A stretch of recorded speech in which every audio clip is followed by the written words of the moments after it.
Pangalawa, dumating si Senator Trillanes. Pareho kaming senador noon. Meron siyang ibinubulong sa akin na treason. What the Nasa Senado, Senate President ako noon.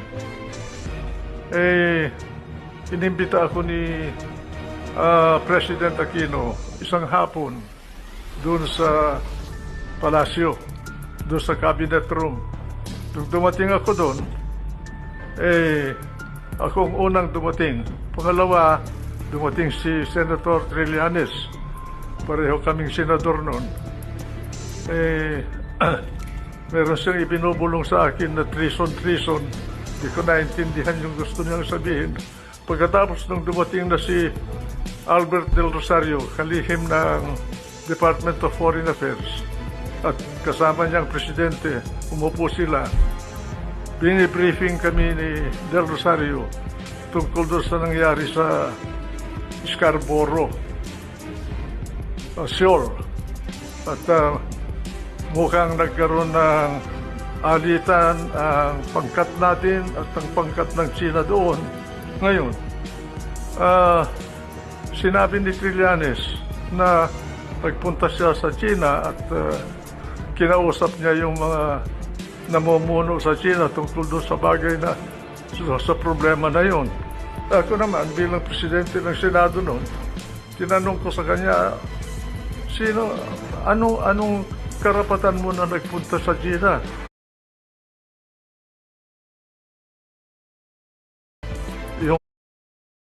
Yung ba, kusang loob mo lamang ang nagpunta ron? Sabi niya, hindi. Nagpunta ako doon, may authority ako. Sinong nag-utos sa'yo na pumunta ron? Pagkatapos sumagot si Presidente Aquino, sabi niya, ako ang nag-utos sa kanya. Sinabi ko kay Presidente Aquino na dahan-dahan, Mr. President, medyo masalimut yata yan sapagkat hindi natin alam kung anong mga pinag-usapan nila ni Trillanes doon sa mga nakausap niya sa China. Kaya mag-iingat tayo. Pagkatapos noon, si Secretary Del Rosario, binigyan ako ng sulat ni Ambassador Brady natin sa China na nagre-reklamo na itong si Trillanes ay binabypass siya. Yung pala, si Trillanes pasok at labas sa China na tila hindi na dumadaan sa immigration dahil inuutusan yata siya ni Presidente Aquino. Kaya sinabihan ko sila na dapat huwag natin gawin yun sapagkat bansa ang nauukol dito. Nagkaroon ng mediation. Ngayon, ang mediator pala doon ay ang Amerika. Ang question ngayon na hindi ko masagot at hanggang ngayon hindi ko alam kung sino ang humingi ng tulong ng Amerika. Ang Amerika ang nag-mediate. Nagkaroon ng kasunduan dahil sa mediation ng Amerika na umatras bawat China at Pilipinas doon sa area ng Scarborough. Sinunod ng Pilipinas yung kasunduan sa ilalim ng mediation ng Amerika pero ang China ay hindi sumunod. Ngayon, ang question ko, kung ang Amerika ang naging mediator, unang question, sino ang humingi ng tulong ng Amerika? Pangalawa, bakit nung hindi tinupad ng China ang kasunduan, umatras din siya? Bakit hindi man lang pinagsabihan ng Amerika ang China na tuparin niya yung kasunduan? Ang impression ko bagay, parang ginamit lang tayo doon sa bagay na yun. Ano man na interest ang nauukol para sa Amerika, hindi ko alam. Pero ganon ang impression ko. Hanggang ngayon, hindi ko masagot kung bakit yung mediator natin ay hindi tayo tinulungan para tumupad naman ang China para doon sa kasunduan na umatras sila. Kaya ngayon sila ang nakapwesto doon, tayo nawala. Yan po ang natatandaan ko na pangyayari dyan sa problema ng tinatawag natin na panatag, isla ng panatag. Senator, I would like the people to know, you have given us really almost the foundation of your talk tonight and probably your answers. Na bakit pumayag ang Pilipinas na umatras tayo? And I would like to know if you know what drove Aquino to reach that decision to order the Navy to retreat. Yun daw ang kasunduan na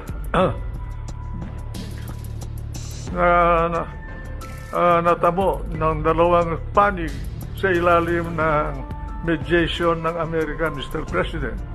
Kaya dapat siguro si Albert Del Rosario malaman sa kanya kung sino ba ang bilang Secretary of Foreign Affairs noon, sino bang humingi ng tulong ng Amerika?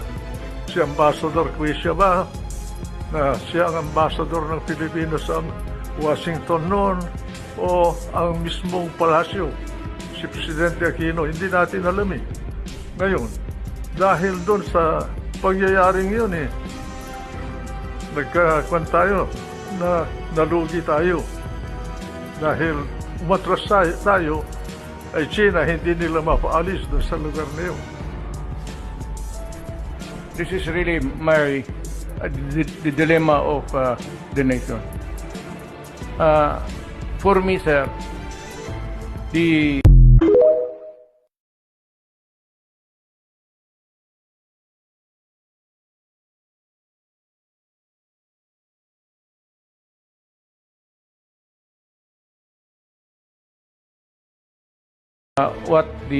this is the problem of the West Philippine Sea. Alam po ninyo, nung ako'y nasa Senado, Senate President ako noon, inimbita ako ni President Aquino isang hapon doon sa palasyo, doon sa cabinet room. Nung dumating ako doon, ako ang unang dumating. Pangalawa, dumating si Senator Trillanes. Pareho kaming senador noon. Meron siyang ibinubulong sa akin na treason. Hindi ko naintindihan yung gusto niyang sabihin. Pagkatapos nung dumating na si Albert Del Rosario, kalihim ng Department of Foreign Affairs, at kasama niyang presidente, umupo sila. Bini-briefing kami ni Del Rosario tungkol doon sa nangyari sa Scarborough Shoal. At mukhang nagkaroon ng alitan ang pangkat natin at ang pangkat ng China doon. Ngayon, sinabi ni Trillanes na nagpunta siya sa China at kinausap niya yung mga namumuno sa China tungkol doon sa bagay na sa problema na yon. Ako naman, bilang presidente ng Senado noon, tinanong ko sa kanya, anong karapatan mo na nagpunta sa China? Yung ba, kusang loob mo lamang ang nagpunta ron? Sabi niya, hindi. Nagpunta ako doon, may authority ako. Sinong nag-utos sa'yo na pumunta ron? Pagkatapos sumagot si Presidente Aquino, sabi niya, ako ang nag-utos sa kanya. Sinabi ko kay Presidente Aquino na dahan-dahan, Mr. President, medyo masalimuot yata yan sapagkat hindi natin alam kung anong mga pinag-usapan nila ni Trillanes doon sa mga nakausap niya sa China. Kaya mag-iingat tayo. Pagkatapos noon, si Secretary Del Rosario, binigyan ako ng sulat ni Ambassador Brady natin sa China. na nagrereklamo na itong si Trillanes ay binabypass siya. Yung pala, si Trillanes ay pasok at labas sa China na tila hindi na dumadaan sa immigration dahil inuutosan yata siya ni Presidente Aquino. Kaya sinabihan ko sila na dapat huwag natin gawin yun sapagkat bansa ang nauukol dito. Nagkaroon ng mediation. Ngayon, ang mediator pala doon ay ang Amerika.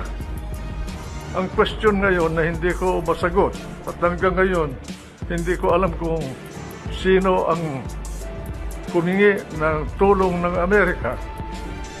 Ang Amerika ang nag-mediate.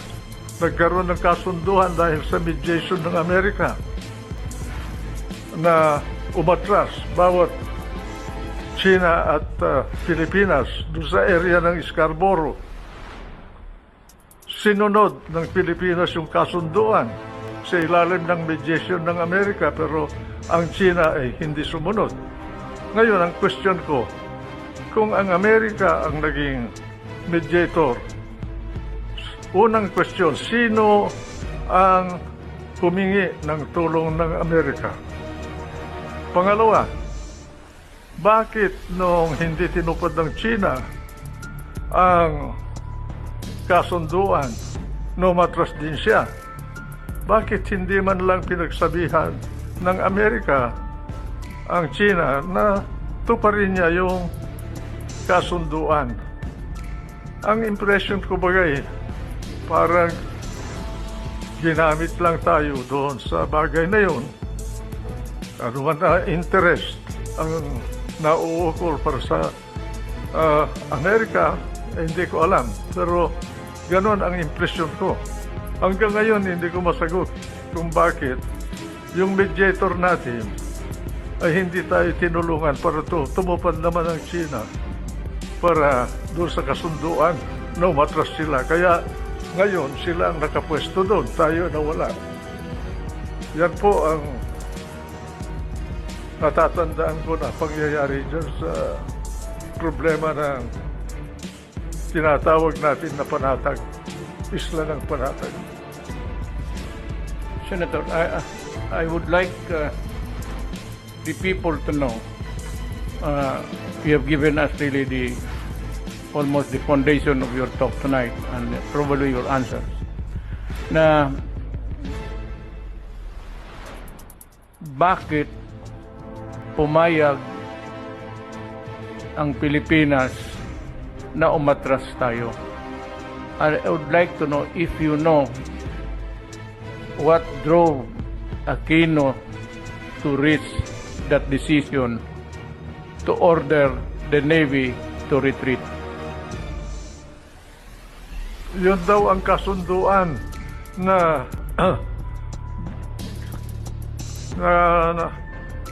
natamo ng dalawang panig sa ilalim ng mediation ng Amerika, Mr. President. Kaya dapat siguro si Albert Del Rosario malaman sa kanya kung sino ba ang bilang Secretary of Foreign Affairs noon, sino bang humingi ng tulong ng Amerika? Si Ambassador Quisha ba?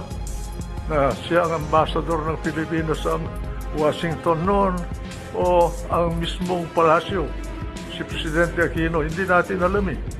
Ngayon, dahil doon sa pangyayaring yun nagkakuan tayo na nalugi tayo. Dahil umatras tayo, ay China hindi nila mapaalis doon sa lugar na yun. This is really the dilemma of the nation. For me, sir,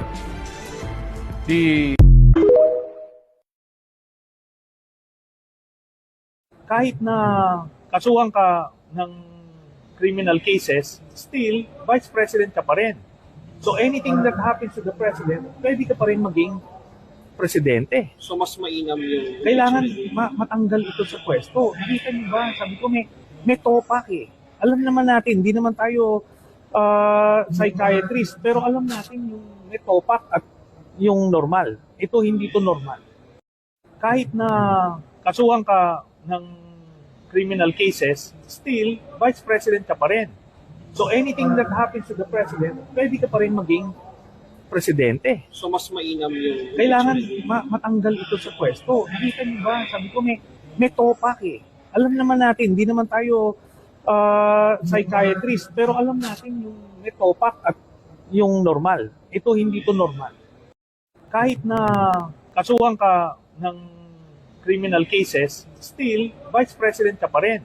So anything that happens to the President, pwede ka pa rin maging presidente. So mas mainam yung... Kailangan matanggal ito sa pwesto. Nakita niyo ba? Sabi ko, may topak eh. Alam naman natin, hindi naman tayo psychiatrist, pero alam natin yung may topak at yung normal. Ito hindi to normal. Kahit na kasuhan ka ng criminal cases, still, Vice President ka pa rin. So anything that happens to the President, pwede ka pa rin maging presidente. So mas mainam yung... Kailangan matanggal ito sa pwesto. Nakita niyo ba? Sabi ko, may topak eh. Alam naman natin, hindi naman tayo psychiatrist, pero alam natin yung may topak at yung normal. Ito hindi to normal. Kahit na kasuhan ka ng criminal cases, still, Vice President ka pa rin. So anything that happens to the President, pwede ka pa rin maging presidente. So mas mainam yung... Kailangan matanggal ito sa pwesto. Nakita niyo ba? Sabi ko, may topak eh. Alam naman natin, hindi naman tayo psychiatrist, pero alam natin yung may topak at yung normal. Ito hindi to normal. Kahit na kasuhan ka ng criminal cases, still, Vice President ka pa rin. So anything that happens to the President, pwede ka pa rin maging presidente. So mas mainam yung... Kailangan matanggal ito sa pwesto. Nakita niyo ba? Sabi ko, may topak eh. Alam naman natin, hindi naman tayo psychiatrist, pero alam natin yung may topak at yung normal. Ito hindi to normal. Kahit na kasuhan ka ng criminal cases, still, Vice President ka pa rin. So anything that happens to the President, pwede ka pa rin maging presidente. So mas mainam yung... Kailangan matanggal ito sa pwesto. Nakita niyo ba? Sabi ko, may topak eh. Alam naman natin, hindi naman tayo psychiatrist, pero alam natin yung may topak at yung normal. Ito hindi to normal.